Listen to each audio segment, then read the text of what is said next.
How's it going? It's Bishop here for Tactical POV. Thanks for tuning in.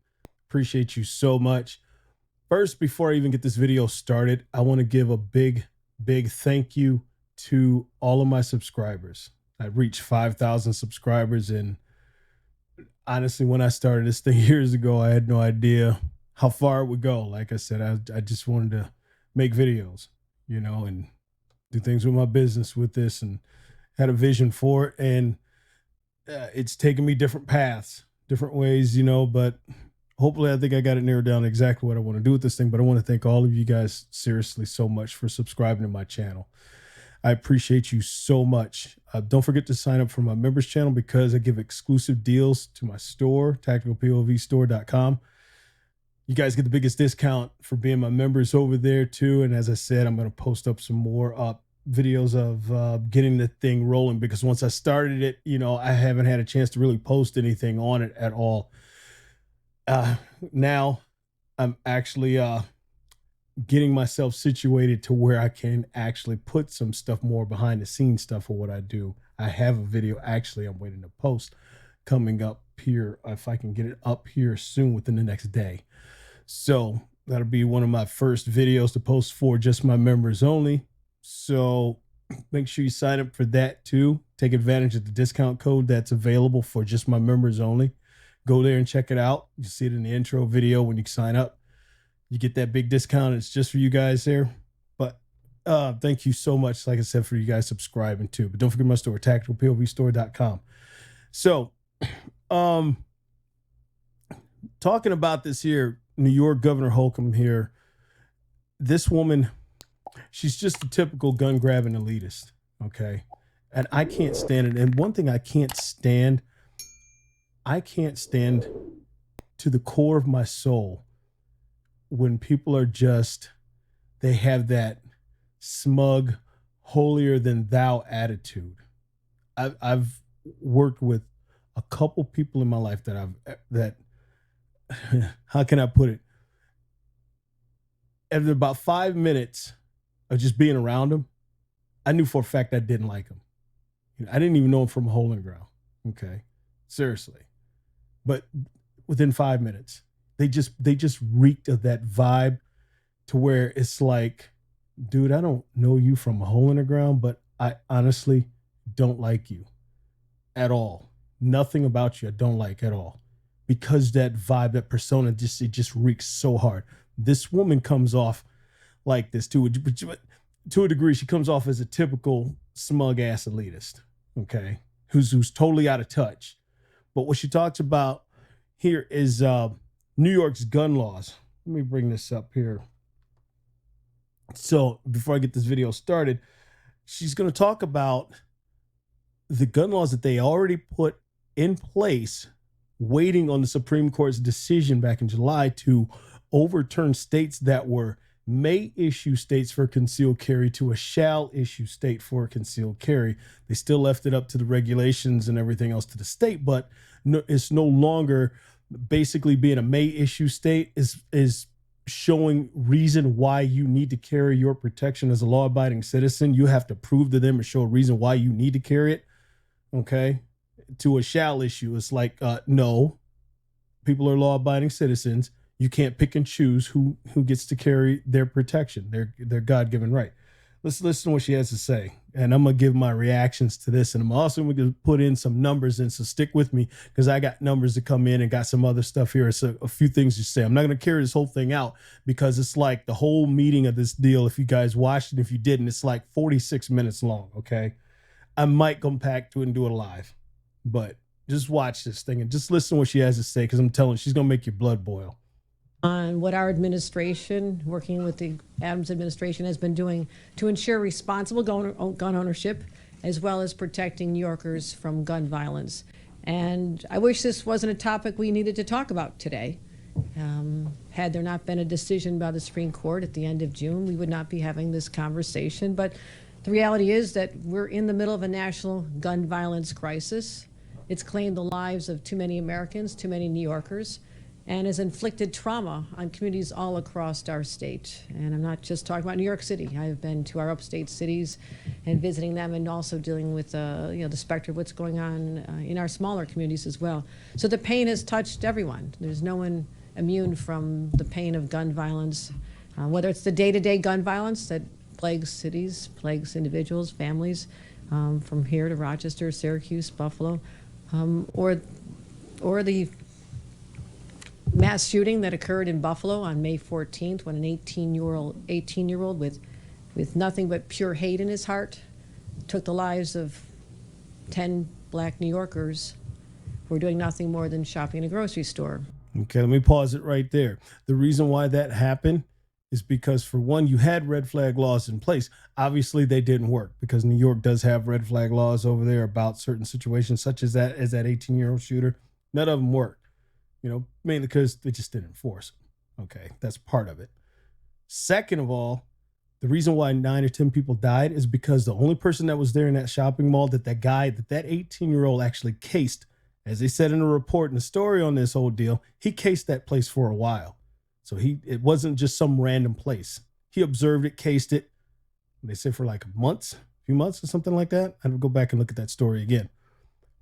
The reason why those people died is because none of those people had any means of carrying any protection, because it's New York. The only person that was carrying anything to basically give a slight chance for those people to survive was the armed security guard. He was the only one that was armed. So this kid also planned that, knowing for the fact that that's the only person he's going to have to deal with. And he's going to outgun him because the security guard did not have a rifle. He had a pistol. This kid brought a rifle. Okay. So therefore he was outgunned. The security guard was. So you only got one person that's trying to give you one chance. Now, if it was 9 people that were armed as well, and 9 people being able to shoot back at said individual with rifle, trust me, the dude with a rifle wouldn't have survived. I promise you that he wouldn't have survived. Okay. So let's continue. 10 minutes from where I live in the city of Buffalo. So that tragedy, it was still raw, a lot of heartbreak, a lot of anger, a lot of uncertainty. And what is so shocking, just weeks after that traumatic event, the Supreme Court decided, at a time when people are still mourning,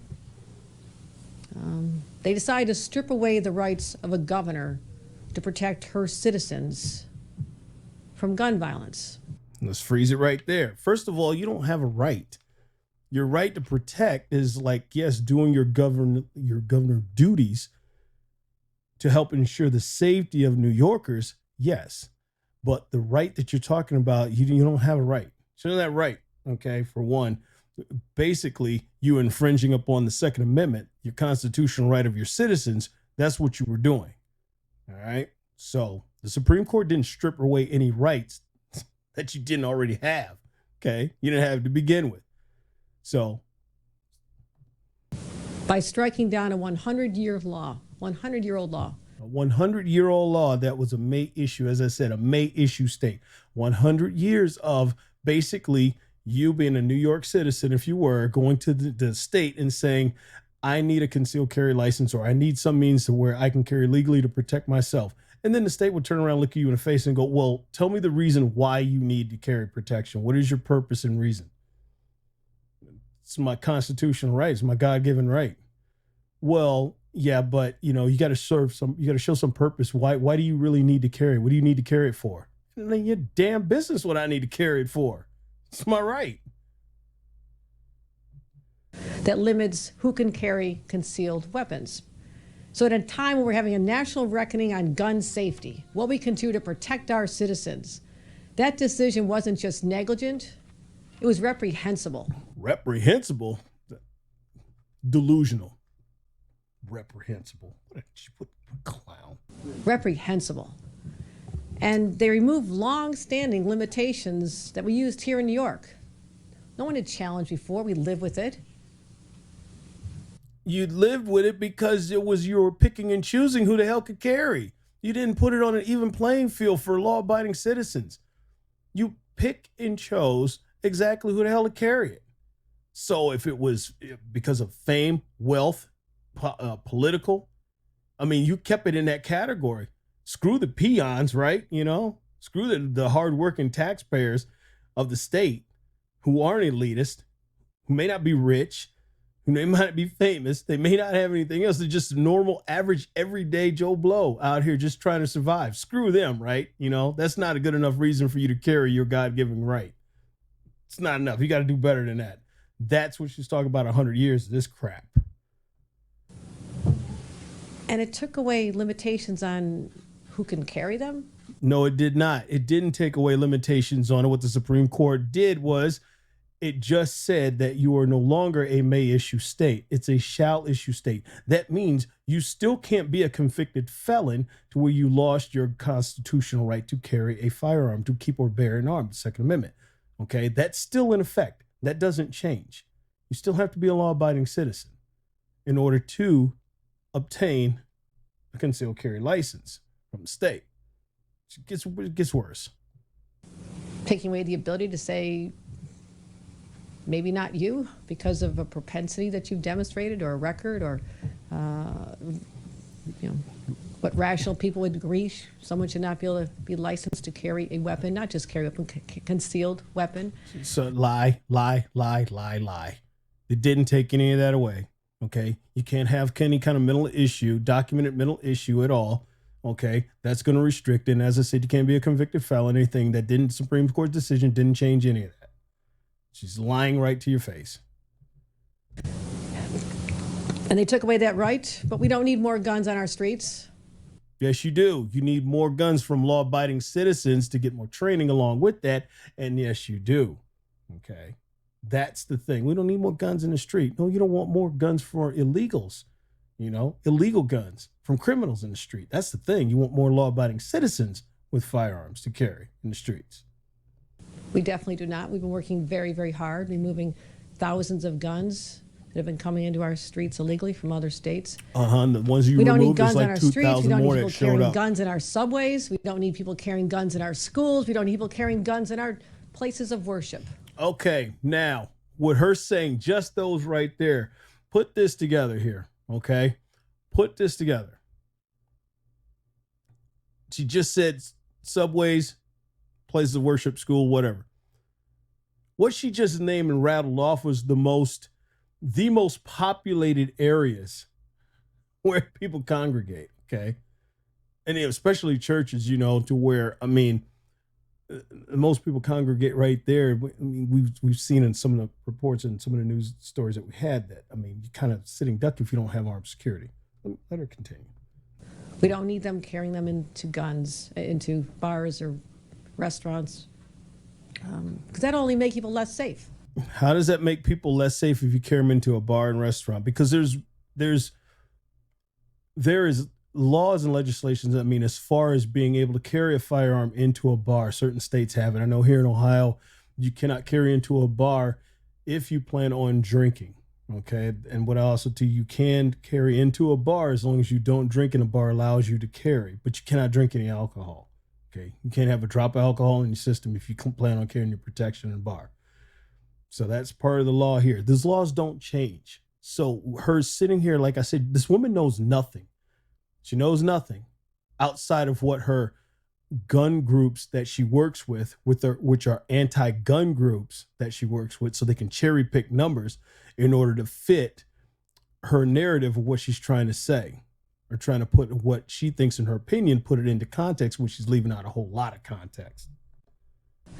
And here's the proof, because everyone has this theory about the good guy with a gun in his hand and how that's going to prevent violence. And I'm here to just dispel that right now, once and for all. We've had our sensible gun safety laws and concealed carry laws that we've had on the books for over 100 years. With that law, we are the 5th lowest in the nation in terms of firearm-related deaths. Yes, firearm-related deaths, because you don't allow your citizens to carry firearms legally. So therefore, the population does not carry as many firearms as populations in other states. Like I said, that's a cherry-picked number. Okay, yeah, it's 5%, but it doesn't say anything about the violent crime. She just said by firearm. You haven't seen the fact that people resort to other measures of violence, anything else that can cause serious bodily harm or death. Didn't say anything about that. She's not going to put that into context, because if she did, New York is around almost 370 per 100,000 of those violent crimes of either injury or serious bodily harm or death involving other things other than a firearm or along with a firearm. Want some more proof? Let's look at the numbers of other states where people can have weapons, conceal them, carry them where they like.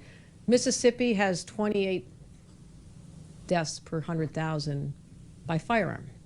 Louisiana, 26 per 100,000 deaths by firearm annually. 25 per 100,000 in Wyoming. Missouri, 24 per 100,000. Hold up. First of all, she spit out Wyoming. You know what is the population of Wyoming? I have to dig that up. It's nowhere near the population of New York. Okay, she's playing with numbers. As I said, manipulating cherry-picked numbers. There's a reason why she's spitting them out. 1,000, Alabama, 23. You know what New York State is? 5.3 deaths per 100,000. Mm-hmm. So this whole concept that a good guy with a gun will stop the bad guys with a gun, it doesn't hold up. Really? It doesn't hold up?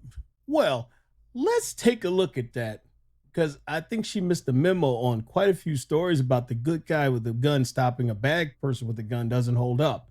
Let's take a look at that and see. I think she missed a memo on some of these here. Let me see which one. Well, yeah, here's one. What about this one here? I know we all remember this, Sutherland Church right here. Yeah. Well, look at that. A good guy with a gun stopped this shooter here that killed 2 people here in Sutherland Church. Remember that? Guy there, that he was the head of security there at this church. Okay. I'm not going to play this because remember they talked about this. This made national news that this was being filmed live on YouTube at the time when this went down, when this happened. Okay. I actually have that video, saved that video. Okay. Now, there's a good guy with a gun who just stopped a bad guy with a gun. Unfortunately, 2 people died because of lack of training between the two. Because of those 2, that unfortunately passed, but it was a good guy with a gun that stopped him. Where you see here? Yeah, yep, that was a Sutherland here, what I talked about right there. Oh, well, no, be doggone. Look at this one here. This was just in July. Remember this one here? An armed kid shot this guy who could have caused a mass shooting in the Springfield Mall. What was it called? Greenwood Park Mall outside of Indianapolis. Remember that story? Yeah, that just happened. This was, matter of fact, when Indiana just went constitutional carry. When that happened, they went constitutional carry the 1st of July. This happened, this story was done on July 19th. So this was not too long after that. So there was a good guy with a gun right there. Just stopped a guy mass shooting right here. This is right here. So the heavily armed suspect killed 3 people and injured 2 others at a shopping center near Indianapolis.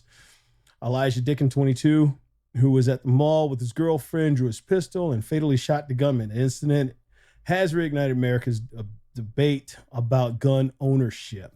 In the latest attack, the suspect opened fire with a rifle in a food court at the Greenwood Park Mall in the city of Greenwood, which is, like I said, right outside Indianapolis, I believe. So, gunman had 2 rifles, a handgun, and more than 100 rounds of bullets, said police. So he fired 24 rounds from 1 other rifles before he was killed. Good guy with the gun showed up, stopped that mass shooting. Let's see. Oh, what about this one here? I know she missed a memo on this one too. I don't know if I can even bring this over. But yeah, she missed the memo here about a woman here in Charleston, West Virginia. Okay. Well, matter of fact, let me see if I can play this video. Bradley. And I'm Hannah Getz. Charleston police are crediting a woman's quick action for saving multiple lives after a man opened fire at a graduation party. All of this took place at the Vista View apartment complex in Charleston. That's where we find 13 News reporter Aaron Noon. Aaron, this situation could have ended very differently. Hannah and Lily, that is absolutely right. Just some very disturbing details to come out of this story after a man fired multiple rounds into a party here at the Vista View apartment complex. Now, police say the gunman was 37-year-old Dennis Butler of Charleston, who you see on your screen. He has an extensive criminal record, including charges of DUI, domestic battery, among others. Now, here is video of the scene from last night. According to police, Butler was approached about him speeding through the Renaissance Circle apartment complex while children were playing. Butler then left and returned a short time later, armed with an AR-15 assault rifle, and started shooting at people attending the party. Police say a woman bystander saw the events taking place, drew her own firearm, and quickly took action.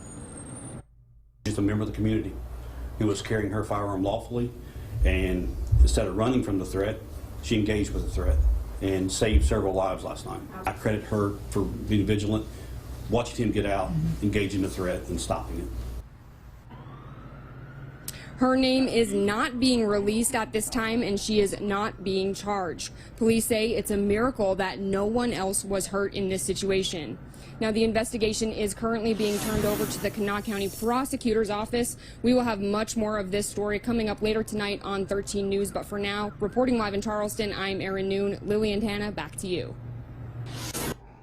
Yep. So that's that story. That was just here recent too. She missed the memo on that one. So, oh well. Hey, let me see it. Make sure I stop this right here so it doesn't play. But, you know, that's just another one. Oh, matter of fact, here, a third person has been arrested in. Stop. Okay. Here's another one here. Where did well, here's another one here. Look at this article here. This comes from, you can go to crimeresearch.org. It's Crime Prevention Research Center is where it is, where you can get this at. And here's an article here that was done back here almost a year ago, October 4th. Okay. And it says here, it's Sun Times. Fairfield Sun Times is what it is. There are far more defensive gun uses than murders. Here's why you rarely hear of them. This is a true fact here. There's tons of these. This is like anywhere where the CDC has said there has, on an estimate of about 500,000 to upwards of 3 million of reported, and mostly a lot of them unreported cases that it involved a firearm to stop a crime or deter a crime with the use of a firearm. That's what I'm trying to say. So, excuse me. CDC has reported that. And this is every single year. Every year. It's roughly within that range every year. So, but there's tons of stories, tons. Even this article just said, this is just thousands of them right here.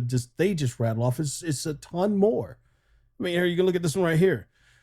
It says on June 30th, this is June 30th of last year, a 12-year-old Louisiana boy using a hunting rifle to stop an armed burglar who was threatening his mother's life during a home invasion. There's one. Governor Holcomb didn't get the memo on that one either. Where's another one? There's let me scroll down because it got down through this article. There's more. It said Gun Violence Archives lists some incidents are purely criminal acts of violence. Right here where I'm reading. I said acts when there really entail defensive gun uses. Here's a few. West Palm Beach, Florida, January 2nd, 2021. A concealed handgun permit holder found a burglar inside his vehicle and shot and wounded the man in self-defense. You got another one, Lakehead, California, April 18th, 2021. A man called two people racial slurs before pulling out a handgun and shooting both of them. But two men with guns apprehended him and held him until police arrived. There you go. Chicago, July 1st. A man legally carrying a concealed handgun followed an SUV that left an accident. The SUV driver stopped, got out, and started firing at the legal gun owner. The permit holder returned fire and the SUV drove away. Many crimes also go unreported, so it's likely that many defensive gun uses are never known to the police and thus unknown to the media. Numbers of the Bureau of Justice statistics show that less than half of violent crimes reported violent crimes to police. Victims report violent crimes to police. So, I mean, come on, man. Come on. Like I said, that smug attitude coming out of that woman, dude, and it's not just her. Like I said, it's not just the women. I've seen men do it. There was another, where was it, a senator? Actually, I'm gonna have to try to dig him up. I tried to dig him up and find him, man, but it's, if the news cycle moves so fast, I mean, it's kind of hard to reach back and grab and see who it was. You know, I have to do special searches for that. But I know this one here I kept for this one, just for the simple fact, because she just comes off and just reeks that attitude, man. She reeks that attitude so bad. It makes my skin crawl, man. It does. I can't help it. It does. But this is just a part one. I'm gonna come back and I think I'm gonna pull up Eric Adams on part two, so you can hear what he had to say too about this whole deal, because they talk about how they're trying to keep New York citizens safe, and they tout about that so much, and it's like, well, the Supreme Court's decision is taking us backwards, this and that, and it's like, oh, stop. It's not. What it's doing is giving us New York citizens a chance to protect themselves, because obviously you can't do it. You can't put a patrol officer or put any kind of protection for the average law-abiding citizen around them 24 hours a day, 7 days a week. But you better damn well believe they got New York's tax-paying dollars taking care of them, you know, giving them armed security and their family 24 hours a day. Screw the peons, though, right? Just as long as you keep paying for their security, you don't really matter. And that's that whole attitude and what they think. But we're trying to do the best to keep you safe. Let these people just worry about keeping their own ass safe, okay? Stop restricting the God-given right and let them go carry their own protection and let them fend for themselves. Trust me, they are the first responders. They sure as hell ain't the police, okay? And I back the blue. I do, truly do. I got a ton of friends of mine on police departments all around this entire area over here, okay? And it's just like, you know, I'm also not short of calling out any bad apples, okay? So, but I'm just saying, I can't deal with this, man. It just, anytime when I hear any kind of politician or anybody, any gun grabbing politician, and I say that for a reason, because there are gun grabbing politicians on the right as well. Most of them, a lot of them are on the left. There are some rhinos on the right that are the same damn way. I should do a video about the 14 rhino GOPs that signed that gun bill back here a few months or so ago that talked about it. I should do a video about that and call these clowns out. But we'll see. We'll see how much it gets under my skin and see how much it eats at me, though. But guys, if you like this video, man, hit that like button, share, subscribe. Don't forget that. Leave comment below what you think or where you're from. If you guys, if you watch my channel, you're in New York, man, leave a comment down below and let me know exactly how you feel about your governor, mayor over there. Just basically putting the screws to the average Joe Blow of that state. If you're from there, man, I know it's got to be pissing you off, and it's just got to be irritating so much that they would put laws in place and call sensitive areas, because that's more in that video of what she talks about, and classify sensitive areas. All the sensitive areas that they're classifying is like in transportation. 54% of New York's transportation is public transportation. It's transit. That's what it is. And they're going to declare that as a sensitive area, along, like I said, with either private businesses, churches, stuff like that. You know, they declare, it's like, man, it's just a debacled mess. You know, it's such a screw job. But of course, it's going to wind up going back to Supreme Court, because, you know, that they're not going to be able to get away with that as far as any kind of public place or something, depending on what it is. They're not going to be able to restrict that, because it's still infringement. So anyway, guys, like I said, leave a comment below. I appreciate you so much. Thank you guys for subscribing.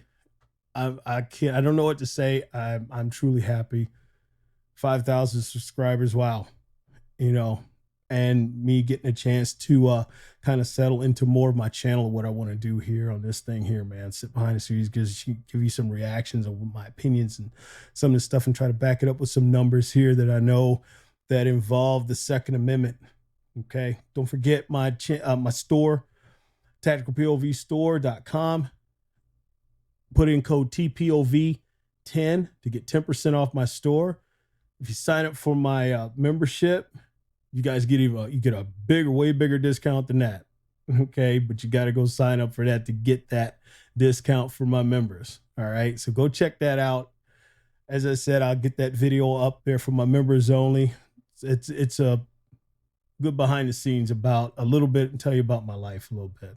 You know, if you guys have ever wondered about just a country boy here from Ohio. So anyway, I appreciate you. It's late, tongue tied. I appreciate you so much. Thank you so much, guys. And just look out for the next one. And until then, remember, you are responsible for your own safety. So as always, get more training.